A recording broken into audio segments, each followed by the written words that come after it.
Sir Martin Sorrell. Did I get that right? Doesn't matter. I won't vegetable. get offended either way, don't worry. The co-founder and CEO of WPP. Martin, you've been very outspoken in your defense of paid content. Yeah. Why are you so passionate about that? Well, no, but passionate about it. It just seems to me, obviously, I mean, maybe too much exposure to the Polaroid and the Gillette cases at the Harvard Business School, which was, you know, you try and I mean, you provided the shaver and then you charge for the cartridges. You provide the camera and you charge for the film. But it seems to me that we went down the wrong road from the very beginning. It's very easy to criticize with 20/20 hindsight. What we did was we said, well, not we, I mean VCs, private, not so much private equity, VCs said when they funded these things, they looked at all the non-traditional parameters. So they'd evaluate WPP on revenue growth, true, but margins, profit, cash flow, etc., return on capital. With the new media, they didn't do that. They were just looking at sort of hits or circulation or coverage or distribution. They didn't look at profitability. In fact, you know, when you started with a VC-funded enterprise, you know, the objective was to have secondary, tertiary rounds and ongoing rounds at ever-increasing prices. I think the model was wrong. I think, you know, what you know about consumers is you can start up here in terms of price and then bring it down, but if you start down here at zero and try and take it up, it's a much more difficult job to do. That was fundamentally wrong. So we all got hooked up in it, and Internet 1.0, you know, 2000, 2001, 2002, was built, and you remember the amounts of money that were raised and then injected. I mean, our organic growth rate in 2000 I think it was, or 2000 was 15%. We give our eye teeth, you know. This year we're doing, you know, a good 6, and we think we're doing pretty well. Last year 5.3. We thought we had a reasonably good year. The year before it was -8, but you know, in 2009, that dreadful year. But you know, that was amazing, and that was driven by the online thing. So they were looking at the wrong things. It's very difficult to get people off free stuff, and we're seeing it in the financial crisis. You know, you give people money, when you try and take the money away, they don't like it. So it's a bit the same. I think you have to get consumers to pay for the content they value. That's a critical thing. People say, well, you've got to give, news has got to be for free. Fine.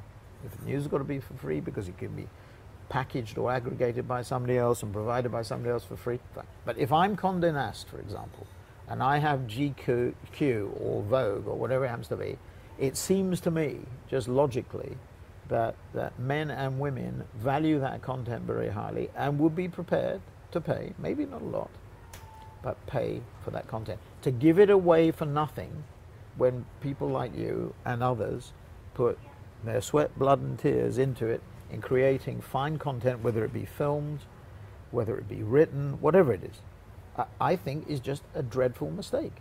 And to say, well, we got to do it because others give it away free, let them crucify themselves. You know, you establish a position, and also the thing that it does, it makes you, as a producer of content, focus on, it's like the guys from Vice, you know, that they say, and they take that position, you know, if people want to work with them, they're not going to give it away for nothing if it is highly valued and valuable. And so I think, you know, it's not just a question about volume. It's not just a question of hits or a number of people that come on and look at a piece of material. I think you have to have that paywall to do it. So the good news about new media is it's one-to-one. It's highly tailored. It looks at my taste, your taste, and is tailored to it. The bad news is one-to-one because there ain't enough advertising to go around to make every business model work. So subscription and pay has to be. Do you get any sense about the New York Times experiment or the success or failure of the News Corp? They say it's been successful, and you know the figures that have been put out seem to indicate, you know, that there has been successful, or certainly more successful than they thought it was going to be. Whether it's the solution or, I mean, you can't. You know, if you look at what's happening to newspapers in particular, unless they get a better paying model online, unless they do, most of them, they're going to have difficulties. And very briefly going through the other... I mean, somebody asked me, just as we were talking, sorry, actually, somebody asked in the main session about the whether there are any old media companies that have done well. Well, you mentioned Viacom and News Corp. Yeah, News Corp and Disney because of content. But, I'm just thinking about it as we're talking. I mean, The Economist has done an incredible job. Very briefly going through the other industries, do you think that the music industry can save itself? And what are your thoughts? But that was the mistake in the music industry. But can it save itself? Can it reinvent itself? No. Pretty difficult. Any sense gone. That Spotify and that model can maybe, but I mean it's pretty far gone. I mean consumers, we talk about differences. You look at the riots in London and you say, why did that happen? And there is something there, and it obviously concerns about unemployment, concerns about the future, concerns about deficit, racial concerns. All these things are part of it. But there is something different. I mean, it makes me sound like a real old fart, but there is something different. The attitude to download, stealing content. They don't think it's stealing content.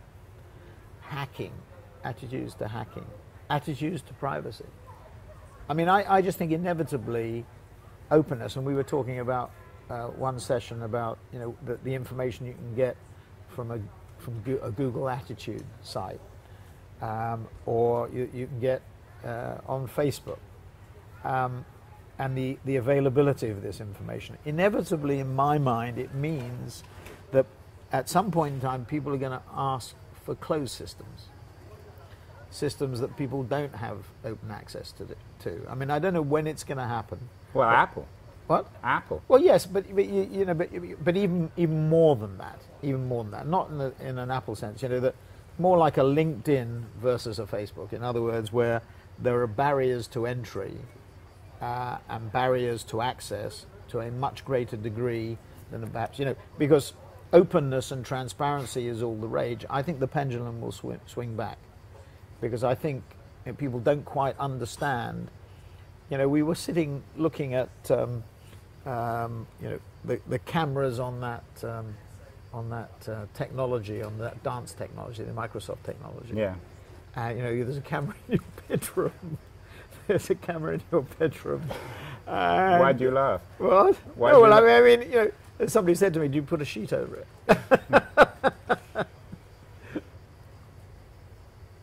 Thank you.